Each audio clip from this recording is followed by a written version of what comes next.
নমস্কার, আপনারা দেখছেন নিউজ সুল বাংলা। আমি পশুপতি দাস বসিরহাট, উত্তর ২৪ পরগনা বসিরহাট মহকুমার হাড়োয়া বিধানসভার সোনাপুকুর শঙ্করপুর গ্রাম পঞ্চায়েতের নপাড়ায় মুজিবুর মোল্লা নামে এক ব্যক্তির বাড়ি থেকে দেশি ২২টা তাজা বোমা উদ্ধার করলো হাড়োয়া থানার পুলিশ।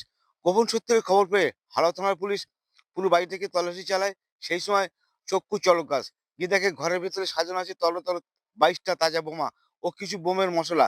এই বোমা কেন এখানে আসলো, কিভাবে আসলো, সেটা তদন্ত করছে হাড়োয়া থানার পুলিশ।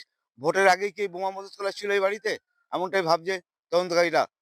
বসিরহাট পুলিশ জেলার পক্ষ থেকে সেই বাড়িটাকে পুলিশ ঘিরে রেখে দিয়েছে এবং মুজিবুর মোল্লাকে পাওয়া যাচ্ছে না। ইতিমধ্যে মাথা ঘামাচ্ছে শাসক দল ও বিরোধীদের যে এত বোমা কোথা থেকে আসলো, কিভাবে আসলো, কেন বা আসলো, কারা বা রেখে দিয়ে গেল। তদন্ত করছে হাড়োয়া থানার পুলিশ। হাড়োয়া থেকে প্রসূন দাসের রিপোর্ট, নিউজ ফুল বাংলা।